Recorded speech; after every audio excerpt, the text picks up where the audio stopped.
Director Kerlikowske, you've been a policeman, you've been a successful police chief, as well as a federal official in the Justice Department.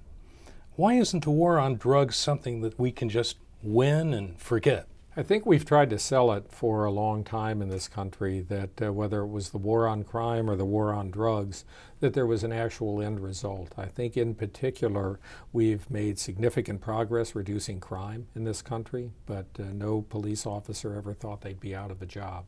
And the part about the war on drugs that's been a mistake, in my opinion, has been the fact that we haven't used the resources of public health and prevention in dealing with what really is a public health issue as much as a criminal justice issue.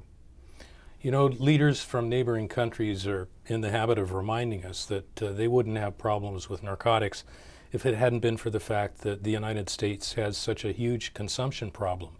Is that still true? Are we still the leader in consumers? Given the size of the United States, we still consume more drugs than other countries. But we have shown big reductions in drug use, not only over the last 3 decades, but in particular, whether it's methamphetamine or cocaine, in the last 5 and 6 years. So that's important to recognize. The other part that has been a mistake is not to recognize that in other countries they also have their own consumption problems. And if you don't have an infrastructure to deal with that, quality prevention programs, good treatment programs, the problems that exist in many places are only going to exacerbate. Something that concerns us in the Americas particularly is that the spread of narcotics trafficking to places that it hadn't been before, places like Chile and Argentina.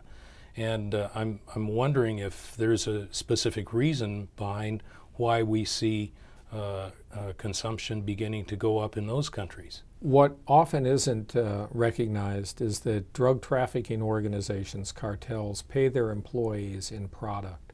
Sometimes in the past they had paid them in money, in currency. But now when they pay them in leftover product, whether it's drugs in Africa or drugs in Central or South America, they need a market.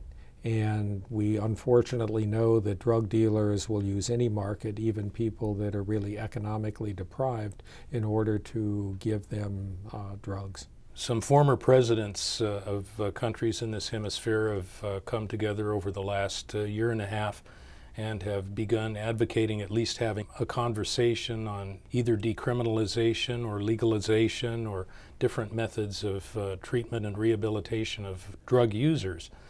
And when it comes to legalizing drugs, how does the Obama administration view that, and how realistic is that? Well, first, this administration is not shy about the discussion and the debate on drug policy, and we're happy to engage in it. And we think we've seen some real successes in a host of ways. The President and the Vice President could not be more clear in their opposition to drug legalization and to decriminalization. The President also has clearly explained to me that recognizing the complexity of the drug problem for both the criminal justice side, but also the importance of recognizing it as a public health issue and bringing these other resources to bear is going to be critical in the future. Director Kerlikowske, thank you so much for being with us at CSIS today. Thank you for having me.